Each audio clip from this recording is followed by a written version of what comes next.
Welcome back to Walls of Horror. Today I am doing a book tag that is going to be horror centric.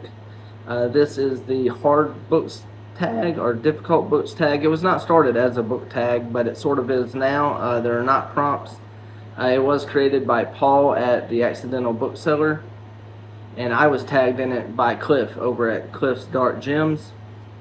Now I believe, if I understood it correctly, these videos started out as talking about like the most difficult books to read, as in the prose style or POV or the way it's written, right? Books that are made to be hard to read. Cliff did his video that based on books that were hard to read based on subject matter. And since this is also a horror channel, I'm doing that as well. I'm going to talk about a little bit of extreme horror. And so these are difficult books to read because of the subject matter therein. These books would probably not be good for like a casual horror fan. In fact, even a lot of like long-time horror fans probably would not enjoy a lot of these. So, I'm going to talk about them. If you are interested in them, don't read too many reviews because you don't want to be spoiled. But definitely read kind of a synopsis and stuff like that, okay? So with thinking about a difficult book to read or difficult book to finish because of the story, my mind jumped immediately to a book that Cliff talked about a lot in his video, and that would be The Girl Next Door by Jack Ketchum. This is about, if I remember correctly, and I might have a few little details wrong, the last time I read it was like 2008. That was also the only time, and probably the last time I read it. It was around the time that the movie came out, so whatever year that was. But it's a girl who ends up orphaned and lives with her aunt. Her aunt is like a crazy person, and basically ends up kidnapping this girl. And she is assaulted and abused by her and by by the aunt's sons. And we're told the story from the point of view of a young boy who lives next door to the aunt, who witnessed a lot of this. It was based on is a fictional telling of an actual murder, I believe, that occurred in the 60s. Cliff covered the book pretty well, so check out his video. I'm actually going to talk about another book that is also a fictionalized retelling of the same murder, although it's a very different story. And the book I'm going to talk about is Let's Go Play at the Adams by Mendel Johnson. And Cliff mentioned that he's planning on reading this, but he had seen where someone else was talking about this, and that this book was more exploitative than The Girl Next Door. I don't see that. Again, I don't know that much about the real case, but I have read both books. I think they're both about the same. The Girl Next Door is probably a little bit more interesting from like a writer point of view. It's probably a little bit more stylistic. Let's Go Play at the Adams is more of a straightforward story. I think it's well told. So the synopsis of this is you have a college girl. She's like a young college girl, so some 18, 19, freshman, something like that.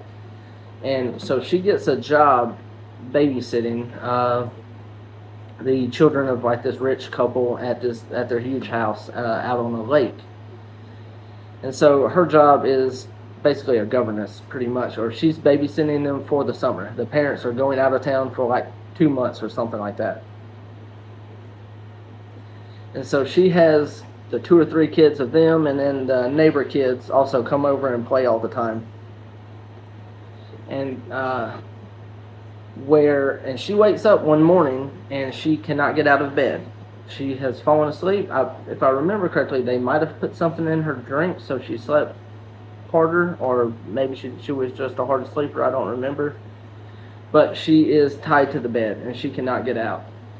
And it sort of starts as a prank, right? The kids didn't want to be bossed around, and so they tied her up to the bed while she slept, and then they kind of have the run of the place for a couple days, but then after that, they're not real sure what to do. Can we just let her go? We're going to be in a whole lot of trouble now, and then it kind of progresses from there. I'm not going to go any further. This story is told from the point of view mostly of the girl, of the victim, whereas the girl next door was told from a side character POV.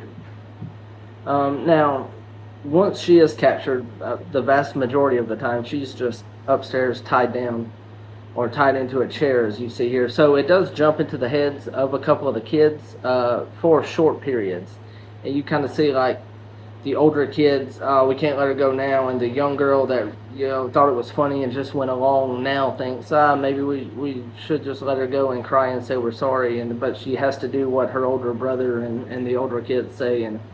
But for the most part, it does stick with not first person, but very limited third person with the kidnapped girl. And I found especially the end to be very affecting. I do prefer this over the girl next door. I said they're both well written. I said the girl next door probably does more unique stylistic stuff. But this being the POV of the girl, I found to be a lot more affecting than, if I'm being honest, I was as annoyed by the POV character of the girl next door as I was the actual villains. This was like a neighbor lady. Like, he went home to his family like every single day, even at 5.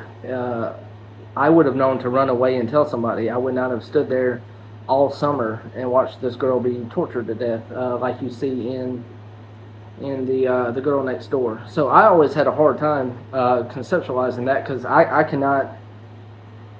can't fathom standing by and watching that happen for a long period of time as it goes on in the girl next door.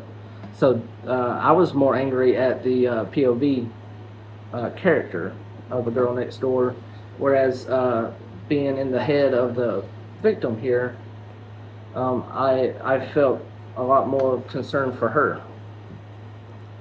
So that's let's go play at the Adams. I'm going to talk about a couple more real quick. I'm not going to get too deep into it. And the one I'm going to talk about is probably one you don't read, even more so than Let's Go Play at the Adams or The Girl Next Door, and that is Survivor by J.F. Gonzalez. This does deal with the creation of a snuff film. If you don't know what snuff film is, Google it. I'm not gonna try to explain it. And it might be the whole thing told from the POV of a kidnapped lady who is the villains are trying to make her the star of the snuff film that they're trying to record. And so this one was really tough. I've heard a lot of people, that at the end of Survivor, they threw it across the room. I've also heard that about A Girl Next Door. I will say, as far as like the writing goes, Survivor is, like, J.F. Gonzalez was much more of like a pulp writer, whereas like Jack Ketchum was a little bit more literary. So it's not as well written as The Girl Next Door or even Let's Go Play at the Adams. It's definitely a difficult read. Now, I know J.F. Gonzalez passed away maybe a while ago now, and so some of his works are in and out of print. This might be a difficult one to find if you were interested. Just know that it is, there's not implied things happening in Survivor. It is described on the page, and it is really dark, really difficult to read. I didn't throw it across the room, but I was not wanting to read it again. There was later a prequel novella, or it might have been a pair of novellas. I don't remember exactly the layout. I wish I had it. I gave it away or sold it or traded it or something. But it was, I believe, finished. I believe it was unfinished by Gonzalez, and it was finished by Wrath James White. And the title of that was Gods and Monsters or something like that. I'll put it up on the screen. And so you do see some later characters. Well, it's a prequel, so I mean you can kind of see the origin story of characters in the actual novel. And honestly, I like that a little bit more than Survivor. I will say, just to mention, because I think it's funny, a very well-known extreme horror writer or splatterpunk writer would be Edward Lee. Now, I've read some of about 5 Edward Lee novels. I have never finished any of them. I've gotten a few. I've never gotten even halfway into them. I'm a handful of chapters in, and I tap out. He's like, as far as prose go, he's a good prose writer, and so that does kind of make, when he is describing some of the gross or grotesque or gory things happening, I think it might make it worse because it is well written, and so it is easier to understand or imagine or to picture. So yeah, that would be, if you're interested in some very difficult to read books because of the subject matter, Edward Lee would be another writer you could look at. So yeah, that's definitely check out Cliff's video talking about The Girl Next Door.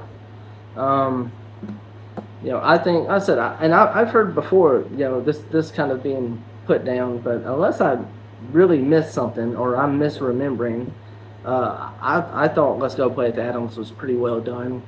You can look up J.F. Gonzalez and see what he has, what's currently available in print. Like I said, I know some stuff went in and out. So Survivor is the big snuff one. If you want to read it, like I said, it's a difficult read. And then try out some Edward Lee and see what you think. If you've read any of these novels, if you do think I'm off base on the Let's Go Play at the Adams book, if I am missing something serious, let me know. Like I said, even though both books did sort of fictionalize or were based on the same crime, the plots are very different. How the girls come to be tied up and what happens to them. Let me know what you think below. If you've read any of these, if you have some very difficult, any extreme horror book recommendations, put them down below in case anyone's interested. So yeah, thank you, Cliff, for tagging me. Thank you for your video. And so that'll wrap up the difficult book tag now. I'm not going to tag anyone. I'm not sure who's been tagged or not. I know some people I've seen do the difficult books to read, sort of like hard to read prose styles. So if you're seeing this and you have not been tagged and you have a booktube channel, consider yourself tagged. Either you can do it difficult based on the writing or difficult based on the subject if you want. And if you have been tagged and you haven't done it yet, get on it. But yeah, that'll wrap this one up. Give me a like, comment, subscribe, all that YouTube crap if you're still here. And yeah, thank you for watching. I'll see you in the next one.